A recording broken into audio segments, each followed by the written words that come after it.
புதுச்சேரியில டிவிகேயோட முதல் மாநாட்டில் டிவிகே தலைவர் விஜய் அவர்கள் சொன்ன ஒரு விஷயம் அங்க இருக்க மக்களை பெரும் அதிர்ச்சி ஆக்கியிருக்குன்னே சொல்லலாம். அப்படி என்ன விஷயம் அவர் சொன்னார் தான் நீங்க நினைக்கிறீங்க?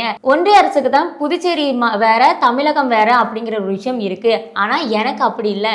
எனக்கு தமிழக மக்கள் எங்க இருந்தாலுமே அது என்னோட மக்கள். இதுக்கு ஒரு எக்ஸாம்பிள் வேற அவர் சொல்லியிருக்காரு. நம்ம சொந்தக்காரங்க வேற வேற ஊர்ல இருந்தாலும் வேற வேற நாட்டுல இருந்தாலும் அவங்க நம்ம சொந்தங்கள் இல்லையா, நம்ம உறவுகள் இல்லையா, அப்பா நம்ம புதுச்சேரி மக்களும் என்னோட உறவுகள் தான் அப்படிங்கிற ஒரு விஷயமும் அவர் சொல்லியிருக்காரு. இதை அரசியலா நான் சொல்லணும் அப்படின்னா 1977 தமிழகத்துல எம்ஜிஆர் ஆட்சி செய்ய ஆரம்பிச்சாரு. அதுக்கு முன்னாடி 1974 புதுச்சேரியில ஆட்சி அமைச்சாரு அப்படிங்கிற விஷயத்தையும் விஜய் அவர்கள் சொல்லியிருக்காரு.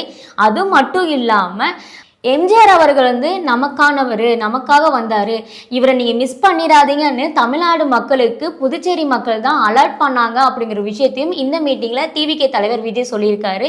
அது மட்டும் இல்லாம கடந்த 30 ஆண்டா புதுச்சேரி மக்கள் என்னையும் தாங்கிட்டு இருக்கீங்க, நான் தமிழ்நாடு மக்களுக்கு எவ்வளவு குரல் கொடுக்குறோனோ அதே மாதிரி புதுச்சேரி மக்களுக்கும் என்னோட குரல் கொடுப்பேன் அப்படிங்கிற விஷயத்த அங்க சொல்லியிருக்காரு. இந்த விஷயம் அங்க இருக்க மக்களுக்கு பெரும் அதிர்ச்சியை ஆக்கியிருக்கு. இப்படி ஒரு விஷயம் எங்களுக்கே தெரியல அப்படிங்கிற விஷயம் அங்க இருக்க மக்களை பெரும் அதிர்ச்சியை ஆக்கியிருக்குன்னே சொல்லலாம். அது மட்டும் இல்லாம அங்க மக்களுக்காகட்டும் இந்த மீட்டிங் வேற ஒரு கட்சி நடத்துது அப்படிங்கிற வேறுபாடு காட்டாம அங்க இருக்க முதலமைச்சர் இங்க இருக்க மக்களுக்கான ஒரு பாதுகாப்பு கொடுத்ததுக்கு ரொம்ப நன்றிங்கிற ஒரு விஷயத்தையும் அவர் தெளிவா சொல்லியிருக்காரு.